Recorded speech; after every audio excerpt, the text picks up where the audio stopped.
Wenn wir über deutsche Panzer sprechen, sprechen wir ja oft über Tiger, Panther oder Leopard. Aber die deutsche Panzergeschichte kommt nicht aus ohne einen kleinen tschechoslowakischen Panzer, der in der Geschichte der deutschen Panzerei auch seinen Fingerabdruck bzw. Kettenabdruck gelassen hat.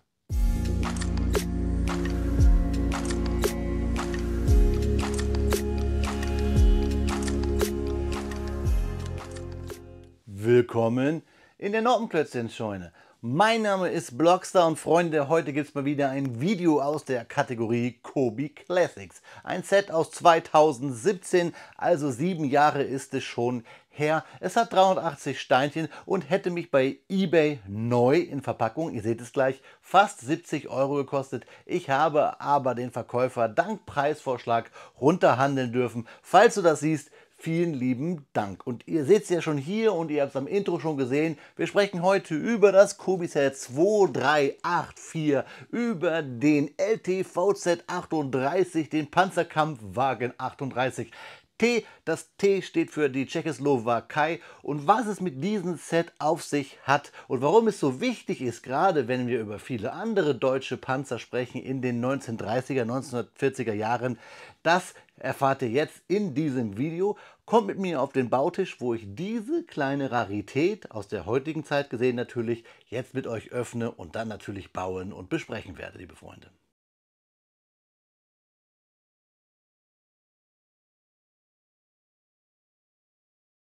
Ja, Freunde, da haben wir das Schätzchen aus 2017 und sogar 2018. In beiden Jahren wurde es gebaut, hier auf den Bautisch. Das Set 2384, unser LT VZ.38 Panzerkampfwagen 38T. Das LT VZ 38 ist die tschechische Abkürzung für leichtes Panzermodell 38 und der Panzerkampfwagen 38 in Klammern T ist dann die deutsche Bezeichnung. Das T steht für die tschechoslowakischen Fahrzeuge. Bei der Wehrmacht wurden alle Fahrzeuge, die nicht originär deutsch waren, in Klammern abgekürzt. Beutefahrzeuge wie zum Beispiel ein T34, der von den Deutschen genutzt wurde, wurde dann mit einem R für Russisch abgekürzt oder ein Char mit F für Französisch. Das ist zwar jetzt hier kein Beutefahrzeug, denn die Tschechoslowakei wurde ja als Protektoriat oder generell ein Teil ja ins Deutsche Reich eingegliedert. Daher haben wir hier quasi den Vater oder die Mutter vieler Panzermodelle, die noch folgen, wurden dann in den 30er, 40er Jahren bzw. eher in den 40er, wie zum Beispiel die Marder-Versionen oder den berühmten Jagdpanzer 38T, den ich euch auch vorgestellt habe. Aber Freunde, das hört ihr alles gleich bei den Fakten. Bleibt dran, es lohnt sich. Was ich lustig finde ist, wir haben hier ein bisschen ein Überdruck an der Kante von dem Design. Das sieht ein bisschen lustig aus. Hier haben wir es blau. Wie immer hat Kobi Sets der damaligen Zeit, oder das macht Kobi auch heute noch, auf dem Karton versteckt. Zum Beispiel hier ein Panzer II, da ein Sonder-Kfz, habe ich euch als Stummel schon vorgestellt. Und hier eine Me 109 bzw. Bf 109. Wir sehen das Fahrzeug, 380 Steinchen mit einer Minifigur und es kommt natürlich aus der Historical Collection World War II. Schauen wir uns die Rückseite an, da sehen wir, dass dieses Fahrzeug nicht groß wird, nämlich 15,5 cm bzw. 16,5 cm, Entschuldigung, und 9 cm in der Höhe. Wir haben wahrscheinlich wieder eine Karte für das Tabletop dabei und die Fakten bekommt ihr natürlich gleich zu hören und vor allen Dingen auch zu sehen. Auf die Figur freue ich mich und wir können das Rohr und die Klappe am Turm öffnen. Ich werde jetzt dieses relativ teure Set öffnen. Teuer natürlich, weil es mich jetzt hier das Doppelte oder über das Doppelte gekostet hat von dem Preis, wie es mal gekostet hat. Seht ihr aber gleich bei den Infokarten, wo ihr die Fakten auch nochmal bekommt. Ich freue mich jetzt wie Bolle in den Karton zu schauen. Es ist ja immer eine kleine Zeitreise, auf die nehme ich euch mit. Und wie macht man das mit einer richtigen Zeitreise? Die Zeitmaschine muss fliegen, das ist unser Karton. Also Freunde, wir schauen da jetzt mal rein. Ja, Freunde, da ist der Inhalt des Kartons auf meinen Bautisch gelandet und obwohl der Karton verklebt war, seht ihr an den Ikea-Tüten, es sind hier 5 an der Zahl, dass dieses Set gebraucht gewesen ist. Trotzdem haben wir hier diese coole Karte, die es bei Kobi früher ja so groß gab, die man sich nicht rausschneiden musste für das Kobi Tabletop Game, was wir irgendwann wirklich spielen werden. Das verspreche ich euch jedes Mal. Irgendwann machen wir es. Da ist die Karte, finde ich, ziemlich cool. Wir haben hier 5 Tüten, aber Freunde, wir schauen uns mal die Anleitung an, denn ihr seht erstmal Altersempfehlung ab 6 Jahren. Im Original hatten wir hier 6 Tüten. Die Steine finden wir wahrscheinlich auf jeden Fall dort hier in meinen 5 Tüten. Also 6 Tüten, die wir aufreißen. Bei 83 Steinchen brauchen wir auch keine große Bauabschnittsunterteilung, also Tüte 1, Tüte 2, sondern diese 6 Tüten und wir bauen drauf los. Und Kobis Anleitungen haben ja auch damals schon keine Seitenzahlen gehabt. Wir arbeiten uns von Baustep zu Baustep vor und der aktuelle Bauschritt ist immer farblich. Der davor, außer natürlich bei der 1, ist dann immer so ausgegraut. Wir haben Anlegehilfen und Pfeile weisen uns den Weg, sowie diese kleinen Rechteckchen zeigen uns, welche Steine wir verbauen. Wir sehen hier ein bisschen an diesen Renderbildern noch diese Evolution von Kobi-Anleitungen. Hier sieht es noch ein bisschen anders aus, wenn auch sehr ähnlich wie bei Anleitungen heute. Hier sehen wir auch sogar noch mal kleine Erklärungen, wenn wir den Stein von der Seite sehen. Wir haben natürlich auch damals schon viele Prints, beziehungsweise dieses Set hat nur Prints, meine ich. Und wir haben große Anlegehilfen auch für Fliesen. Fertig sind wir dann beim Baustep. Tada! 53, wenn wir den Turm und hier die Hülse vor das MG unseres kleinen Panzer 38T stecken. Auf der letzten Seite gibt es dann immer etwas Werbung. Da ist der Panzer II, den wir auch auf dem Karton sehen. Den Sturmtiger habe ich euch schon vorgestellt. Auch den Jagdpanzer 38 Hetzer habe ich euch schon vorgestellt. Die Spitfire, die amerikanische, kommt noch. Schaut gerne mal hier oben auf dem i, hier irgendwo, da ist meine Kobi-Playlist. Da findet ihr alle meine Kobi-Review-Videos. Aber Freunde, wir wollen jetzt ja, auch wenn wir hier in die Vergangenheit schauen, doch in der Gegenwart bleiben. Ich klemme jetzt dieses schöne Fahrzeug für euch und ich wünsche euch viel Spaß bei den Fakten, liebe Freunde.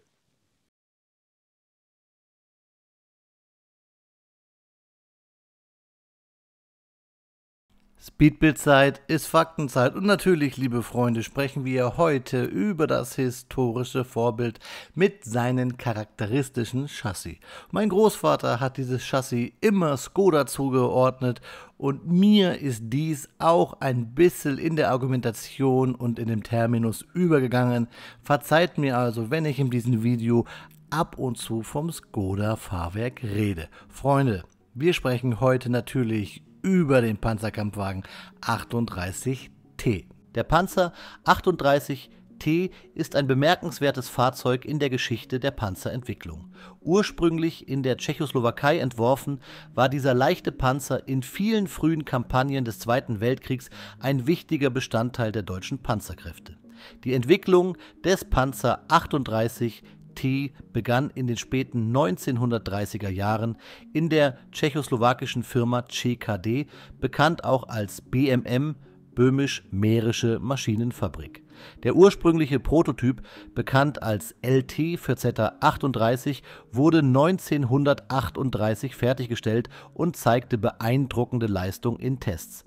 Nach der Besetzung der Tschechoslowakei im März 1939 übernahm das Deutsche Reich die Kontrolle über die tschechoslowakischen Rüstungsindustrien und setzte die Produktion fort, wobei der Panzer als Panzerkampfwagen 38T in die deutsche Wehrmacht integriert wurde. Das T steht dabei für Tschechisch. Von 1939 bis 1942 wurden insgesamt 1414 Einheiten des Panzer 38T produziert. Die Serienproduktion begann im Mai 1939 und endete im Juni 1942. Die hohe Zuverlässigkeit und die relative Einfachheit der Produktion machten ihn zu einem bevorzugten Modell in der Anfangsphase des Krieges. Der Panzer 38T wog vollbeladen etwa 9,7 Tonnen. Er wurde von einem wassergekühlten 6-Zylinder Prager Benzinmotor angetrieben, der eine Leistung von 125 Pferdestärken bei 2200 Umdrehungen pro Minute lieferte. Diese Leistung ermöglichte es dem Panzer, eine Höchstgeschwindigkeit von etwa 42 Kilometern pro Stunde auf der Straße zu erreichen. Seine Reichweite betrug auf Straßen etwa 200 Kilometer. Im Gelände reduzierte sich diese Reichweite jedoch erheblich. Der Panzer war mit einer 37 mm KWK 38 T L47,8 Kanone bewaffnet, die bis zu 90 Panzergranaten und 45 Sprenggranaten mitführen konnte. Zusätzlich verfügte er über zwei 7,92 mm MG 37 T-Maschinengewehre. Die Panzerung variierte von 8 mm an den dünnsten Stellen bis zu 25 mm an der Front. Diese Panzerung bot moderaten Schutz gegen Infanteriewaffen und leichte Panzerabwehrwaffen, war jedoch gegen stärkere Panzerabwehrkanonen anfällig. Der Panzer 38T spielte eine bedeutende Rolle in den frühen Kriegsjahren. Er wurde im Polenfeldzug 1939, im Westfeldzug 1940 und während des Balkanfeldzuges 1941 eingesetzt. Seine größte Bewährungsprobe erlebte er jedoch im Unternehmen Barbarossa, dem Überfall auf die Sowjetunion im Juni 1941. In den ersten Kriegsjahren erwies sich der Panzer 38T als ebenbürtig gegenüber den meisten alliierten Panzern. Sein zuverlässiger Motor und die solide Konstruktion ermöglichten eine hohe Einsatzbereitschaft. Allerdings zeigte sich im Verlauf des Krieges, insbesondere an der Ostfront, dass seine Bewaffnung und Panzerung den moderneren und schwerer gepanzerten sowjetischen T-34 und KW-1 Panzern unterlegen waren. Trotz seiner letztendlichen Unterlegenheit blieb der Panzer 38T eine wertvolle Ressource. Viele der Fahrgestelle wurden nach dem Ende der Serienproduktion als Basis für verschiedene Selbstfahrlafetten und Jagdpanzer genutzt. Die bekanntesten Varianten sind der Marder III und der Hetzer. Diese Fahrzeuge nutzten das bewährte Fahrgestell des Panzer 38T und rüsteten es mit leistungsfähigeren Waffen aus.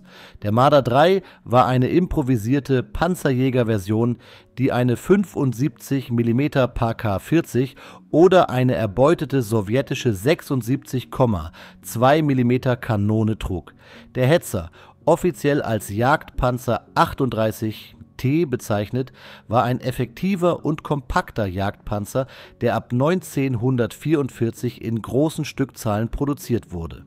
Er war mit einer 75 mm Paka 39L 48 Kanone bewaffnet und verfügte über eine verbesserte, abgeschrägte Panzerung. Der Panzer 38 RT stellt ein faszinierendes Kapitel in der Geschichte der Panzerentwicklung dar. Obwohl er im Verlauf des Krieges veraltet war, bleibt er ein Zeugnis für die Ingenieurskunst und die Fähigkeit, sich den sich schnell ändernden Anforderungen des Krieges anzupassen. Seine vielseitigen Einsatzmöglichkeiten und die Umnutzung seiner Fahrgestelle in verschiedenen Rollen verdeutlichen die Flexibilität und den Innovationsgeist der Zeit. Der Panzer 38T wird oft übersehen, doch seine Beiträge und seine Rolle im Zweiten Weltkrieg sind unbestreitbar und verdienen Anerkennung. Eine Fußball-Halbzeit, 45 Minuten später steht er da, unser leichter VZ 38, PZK PFW 38T oder auf gut Deutsch der Panzerkampfwagen 38T, der Panzer 38T von Kobi. Das Set 2384 aus 2017 mit 380 Steinchen. Ich muss hier mich aber leider korrigieren, denn mir fehlte hier ein Stein. Ich habe es ja gebraucht gekauft, also hatte ich hier 379 Steinchen, aber ich konnte den Stein, eine 2x2 Plate in Light Bluish Gray, noch aus meinen Fundus dazu holen. Ich sage ja immer, man muss, wenn man gebraucht kauft, immer ein bisschen aufpassen oder vielleicht 3-4 Mal nachfragen, ob wirklich alles vorhanden ist. Mich hat hier Karton und die Anleitung gereizt. Dass der Stein hier gefehlt hat, ist jetzt ärgerlich, aber ich habe ihn ja aus meinem Fundus geholt. Deswegen immer, wie gesagt, Augen aufhalten oder ihr kauft gleich bei Gebraucht-Kobi- oder Klemmbaustein-Börsen, wo ihr genau wisst, die Leute haben alle Steine da, beziehungsweise die Sets komplettiert oder könnten euch gegebenenfalls etwas nachliefern. Dafür habe ich es ja auch günstiger bekommen als die eigentlich angedachten 70 Euro. Zur Anleitung kann ich gar nichts Negatives sagen. Das ist noch typisch Kobi, großes Bauen, große Darstellungen, auch wenn die Bilder ein Tucken anders sind als Anleitung von heute. Mir hat es gefallen. Was ich euch natürlich noch nachtragen muss, ist, dass ich vorhin gesagt habe, wir haben hier nur 6 Tüten. Vielleicht könnt ihr euch erinnern, das sehen wir nämlich hier auf der Seite 1, dass dieses Set nur 6 Tüten hat. Aber das sind alle die Tüten gewesen damals, bis wir dann wirklich dann doch in den zweiten Bauabschnitt kommen, der dann eine eigene Bauabschnittstüte hat, die Tüte 2. Konnte ich so nicht wissen, denn ich habe dieses Set ja, wie gesagt, wiederhole ich mich, gebraucht gekauft. Seht mir das bitte nach. Neu ist es schwer, dieses Set zu bekommen für einen adäquaten Kurs. Ich muss ja hier gucken, ich möchte sie euch ja alles von Kobi zeigen, aber es muss ja auch für mich finanziell darstellbar sein. Grobe Fakten noch nachträglich hier zum 38T. Es wurden ungefähr 2827 von diesem Fahrzeug gebaut, aber nicht von diesem, sondern vom berühmtesten Derivat, nämlich vom Jagdpanzer 38T, den Hetzer. Vom eigentlichen 38T vom Panzer wurden 1414 in allen Varianten gebaut. Es war angedacht, dieses Grundfahrzeug, ja, was ja hier wirklich für die Marder, für viele andere Fahrzeuge grundlegend war, wie für den Hetzer, es war angedacht, im Monat 1000 Hetzer zu bauen, aber die wurden nur von 44 bis 45 dann hergestellt. Gott sei Dank, dann war ja der ganze Krieg, die ganze Chose ja auch Gott sei Dank zu Ende.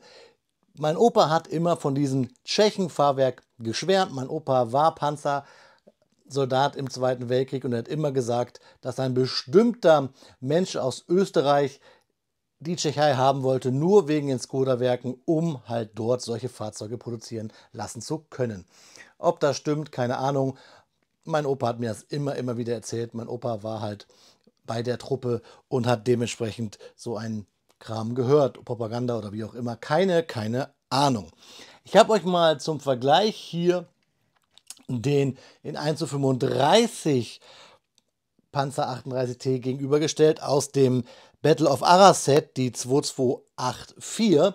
Und wir sehen schon, ne, es gibt da schon einen großen Unterschied optisch. Also ich finde, dass man hier wirklich beim älteren irgendwie mehr so ein bisschen dieses Fahrwerk, diese Schräge auch sieht. Das ist wahrscheinlich hier ein bisschen dem Maßstab geschuldet. Dafür haben wir bei dem hier diese Nieten mehr gedruckt. Die haben wir hier ja nur bei einzelnen Steinen. Zeige ich euch gleich, aber auf jeden Fall noch im Detail. Wir packen dafür die Anleitung weg. Und das hier zeige ich euch nochmal ganz kurz bei dem. Das Video findet ihr natürlich oben auf dem i auf meiner Kobi-Playlist. Hier haben wir halt viele Noppenplates, hier auch und dann gedruckte Steine mit diesen ja, Nieten, sage ich mal. Da vorne sehen wir es auch. Aber hier natürlich damals bei Kobi, da haben wir das Fahrzeug, da haben wir das natürlich ganz selten. Nur hier vorne auf dieser bedruckten Plate und oben hier am Turm und so wie hier hinten. Dafür haben wir aber schöner diese Schräge durch diese Laufrollen, was ich finde, dieses Fahrzeug und auch sein Vorgänger ja, den 35T, den gab es ja auch, würde ich mir gerne mal von Kobi wünschen, so charakteristisch macht. Ich habe dieses Fahrzeug sogar noch etwas verbessert, zeige ich euch aber gleich. Wir haben hier unten diese typische, für die damalige Zeit schwarze Kobi, ja, Panzerkastenform. Hier unten alles massiv aus Kobi-Stein gebaut. Massiv ist natürlich hier so ein Punkt. Dieses Set ist aus 2017 und die Klemmbausteine hier waren natürlich nicht mehr so in der Klemmkraft, wie wir das kennen von aktuellen Kobi-Steinen oder wie es vor 1-2 Jahren war, als es ja noch wirklich die Götter, die Betonsteine waren. Auch das hat ja so einen Tucken nachgelassen. Diese hier klemmen sich jetzt nach der Zeit etwas weicher. Trotzdem hält alles, es fällt nichts ab. Also alles gut, hat Spaß gemacht zu klemmen. Gerade hier vorne, wo es nur so auf so ein paar Noppen hängt, diese Bleche, das hält alles wunderbar. Und er fährt auch ganz gut mit diesen kleinen Ketten. Das kann ich euch jetzt bloß hier auf meinem glatten Bautisch nicht so ganz zeigen, denn da rutscht er aufgrund seines Gewichtes. Wir haben hier, ihr könnt das vielleicht sehen, den Turm und da glotzen euch zwei Bügelperlen an. Die habe ich da reingebaut, da ganz unten, damit wir die Minifigur reinklemmen können. Die Bügelperlen habe ich da quasi hingebaut, damit wir unten die Füße aufnoppen können. Ihr kennt das ja hier unten, Kubi, ne? Minifiguren. Die wäre sonst hier so locker drin rumgeschlabbert und ich möchte die Figur da fest reindrücken und deswegen habe ich da Bügelperlen angebracht. So, wir schauen nochmal von hinten. Wir haben hier ein paar Drucke, ihr habt es gesehen, schon am Turm eben gerade die 4. Wir haben hier das typische Kubi Abgasanlagen-Formteil und da haben wir auch die 4, das Balkenkreuz und das meine ich hier, schaut mal da hängt es nämlich nur in einer Noppe und da geht es manchmal ein bisschen ab. Das ist vielleicht der Klemmkraft jetzt geschuldet, aber ich denke auch eher mal der Bautechnik. So, und dann hier vorne halt noch die Drucke auf den Luken. Also ein Fahrzeug, was vielleicht der ein oder andere von euch schon nachgebaut hat, der eine große Kubi-Sammlung oder Steinesammlung hat. Ich überlege auch, mir das Fahrzeug nochmal nachzubauen. Mir fehlen ein bisschen diese Räder. Mal gucken, ob ich die woanders noch herbekomme oder das ein oder andere Set ausschlachte, um das Fahrzeug hier vielleicht nochmal ein bisschen zu mocken, zu modifizieren, beziehungsweise ein neues zu bauen, aufgrund der alten Anleitung, die ich jetzt hier habe. Ich habe das Fahrzeug in den Infokarten mal so auf 1:28 geschätzt natürlich, weil ich es grob umgerechnet habe. Es schwankt so zwischen 1:28, 1:29. Das müsste hier hinkommen. Aber Kubi hat das damals ja eh nicht so ganz ernst genommen wie heute und deswegen steht es auch nicht auf dem Karton. Mir gefällt das Fahrzeug. Ich bin ein großer Fan dieses kleinen, wie soll ich sagen, technischen, ja, Meisterwerks will ich nicht sagen, aber dieses Fahrzeugs, was halt am Anfang des Konfliktes in den 30er, 40er Jahren hier die Hauptlast getragen hat. Denn ich glaube, es sind mehr Panzer 38 nach Frankreich gefahren als Panzer 4.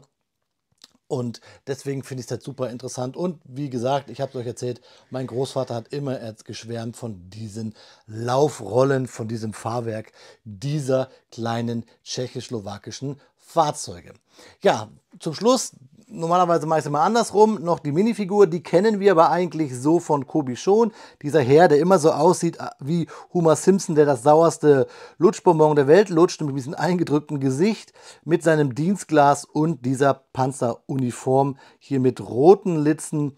Rosa wäre ja richtig, es kommt halt so ein bisschen durch den Druck so rüber. Ich denke, es soll aber rosa sein. Ja, ein schönes, kleines, schnuckliges Fahrzeug aus der, ja, ich würde mal sagen, guten alten Kubi-Zeit, wenn man das so sagen darf, 2017. Da war Kubi noch nicht so auf dem Schirm. Da war Kubi auch noch etwas günstiger. Und warum ich dieses Fahrzeug haben wollte, kann ich euch gleich nochmal zeigen. Ich muss mal kurz einmal aufstehen. Normalerweise cutte ich ja eigentlich nie hier, wenn ich euch ein Fahrzeug präsentiere und ein Review mache, das lasse ich immer durchlaufen. Aber ich habe eine Custom-Figur, die ich hier unbedingt mal reinstecken möchte und die muss ich mal eben gerade holen. Ja, Freunde, da bin ich wieder und jetzt kommt unbezahlte Werbung, weil ich nichts dafür bekomme. Ich es ganz im Gegenteil mir alles selber gekauft habe. Und zwar habe ich mir mal bei Brick Soldier aus der Schweiz, hier ist die Visitenkarte, vorne bedruckt, hinten weiß, eine Minifigur gekauft, nämlich hier so einen Panzersoldaten. Das ist Lego, das ist Custom Lego. Man kann es mit dem Kopf erkennen, da steht Lego drauf. Und auch hier müsste Lego stehen, da seht ihr es vielleicht. Und da habe ich mir mal so eine Figur besorgt, auch mit Dienstglas, ihr könnt die vielleicht sehen, und auch so einer Mütze. Ich weiß gar nicht, ob die richtig war. Das habe ich schon vor Ewigkeiten mal gekauft. Aber solche Mützen, ihr seht ja die Figur hier, ne? Solche Mützen wurden ja damals getragen. Ich glaube, es waren diese Panzerfahrermützen. Und diesen wollte ich immer schon mal in so einen Panzer 38 stecken. Panzer 38T. Und ich finde, es sieht eigentlich ziemlich cool aus, auch wenn der Maßstab überhaupt nicht passt. Das wäre dann eigentlich eher für dieses Fahrzeug. Aber ja, da kann ich keinen in die Luke stecken. Naja, aber das wollte ich euch noch unbedingt einmal zeigen, diese Figur, weil die bei mir schon Ewigkeiten rumfliegt und ich dachte mir, für dieses Fahrzeug, das ja im Polenfeldzug genutzt wurde, passte es ganz gut. Deswegen verzeiht mir jetzt hier mal diesen ersten Cut in so einen Review. Das mache ich sonst eigentlich nie. Sonst drehe ich immer alles durch, aber die Figur wollte ich euch noch zeigen. Ihr könnt ja mal eure Meinung zum Set, zur Figur und generell zur Präsentation unten in die Kommentare schreiben, liebe Freunde. Ihr bekommt jetzt noch einmal bewegt Detailbilder von diesem Fahrzeug und dann schauen wir uns zum Abschluss noch einmal in die Augen. Wie immer an dieser Stelle und wie von mir eben gerade schon versprochen, bekommt ihr Detailbilder in Bewegtbildformat 360 Grad, damit ihr euch selber einen Eindruck von diesem kleinen schnuckligen Set aus 2017 bilden könnt. Und während ihr hier unser Panzerchen drehen seht und euch nochmal die Ecken und Luken und alles angucken könnt, möchte ich nochmal darauf hinweisen, das ist natürlich immer so eine Geschichte mit gebrauchten Sets. Ihr müsst wirklich aufpassen, dass ihr gerade bei Kobi die richtigen Figuren, die richtigen Accessoires und natürlich die richtigen Teile und Drucke im Karton in der Verpackung habt. Ich mache jetzt den Verkäufer gar keinen Vorwurf. A, habe ich das Fahrzeug ja, wie ich euch erwähnt habe, bei eBay durch diese Preisvorschlagsfunktion billiger bekommen. Und es ist ja immer so eine Sache, wenn man eine Sammlung auflöst zum Beispiel, und ich meine, es war auch in diesem Fall, und man alles jetzt zurückbaut, da ist eine 2x2-Plate sicherlich nicht das große Teil, was hier mit Absicht unterschlagen wird. Das rutscht mal durch, wir alle sind nur Menschen, alles cool. Trotzdem, wenn ihr euch auf etwas richtig freut, und ich habe mich ja auch auf dieses Fahrzeug gefreut, weil es ein kleines bisschen ein meiner Lieblingsfahrzeuge ist aus dieser Zeit, wenn man das so sagen kann, dann ist das immer ein bisschen ärgerlich. Und nicht jeder hat einen großen Kobi-Teilevorrat wie ich. Übrigens werde ich zum Thema Kobi-Steine und Teilevorrat mal demnächst ein Video machen. Was ich sagen möchte ist, passt wirklich auf, fragt 3-4 Mal nach oder, und jetzt kommen wir zum typischen kleinen Werbedisclaimer hier, schaut doch gerne unten in meiner Videobeschreibung, da habe ich ja meinen Link, meinen Affiliate-Link zu meinen Shop-Partner verlinkt. Dort werden gebrauchte Sets angeboten, die sind immer vollständig und es gibt sogar einen 15% Rabattcode. Warum sagt der Blogster sowas immer? Naja, weil ihr habt ja im Laufe dieses Videos gesehen, dass gebrauchte Kobi-Sets teuer sind. So Freunde, das waren jetzt hier nochmal ein paar kleine Worte von mir und jetzt schauen wir uns wirklich zum Abschluss noch einmal in meine schönen grün-grauen Augen. Ja, Freunde, da ist mal wieder eine Folge Kobi Classic schneller zu Ende, als dass ich viel Geld auf eBay für alte Kobi-Sets lassen kann. Das darf bloß keiner wissen, sonst ja, werden die Sets, die eh schon rar sind, immer teurer. Freunde, ich mag diese Kobi Classic Serie, weil sie einfach zeigt, wie Kobi vor hier jetzt 7 Jahren, Stand 2024, gearbeitet hat. Und so ein wichtiger Panzer in der Geschichte der Panzerei wie der Panzer 38T hier im 1:28er Maßstab fehlt halt. Wir haben ihn zwar in 1:35 bekommen, aber ich finde doch, dass so ein größeres Modell mal wieder schön wäre, wenn Kobi es auflegen würde. Ich habe euch ja am Anfang das versucht zu vermitteln. Es muss ja nicht immer das große, bekannte, der Sherman, der Tiger, der T34 sein. Natürlich verkauft sich das gut, weil jeder diese Fahrzeuge kennt, aber für mich, der euch gerne Geschichten erzählt, sind diese großen Fahrzeuge irgendwann auch auserzählt oder langweilig. Ich habe bei den letzten Tiger-Videos zum Beispiel echt schon mit mir hadern müssen, was ich euch da alles zu erzählen habe. Das gleiche ist beim Königstiger und wird beim 12. Sherman und T34 vielleicht das gleiche sein. Trotzdem lohnt es sich, hier meinem Kanal treu zu sein, denn ich werde mir auf jeden Fall Geschichten einfallen lassen, die ich euch erzählen werde. Und mit einfallen ist natürlich das Suchen, das Recherchieren, das Gucken, was für Geschichten, die historischen Bezug haben, ich euch hier auftischen darf. Und auftischen nur hier wegen dem Bautisch.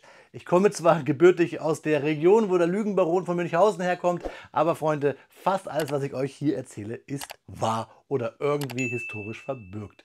Natürlich nicht wissenschaftlich, ich bin kein Historiker. Ich habe leider in der Schule nicht aufgepasst, dafür hatte ich immer viele Klemmbausteine um mich herum. In diesem Sinne, Freunde, ich wünsche euch viele Klemmbausteine um euch herum. Habt eine schöne Zeit, lasst mir gerne einen Kommentar da, einen Daumen hoch, einen Daumen runter. Und wie immer bei einem Fahrzeug mit Ketten, was ja auch nur ein Auto ist, wünsche ich euch eine gute Fahrt, auf Wiederbauen, euer Freund, der Blogster.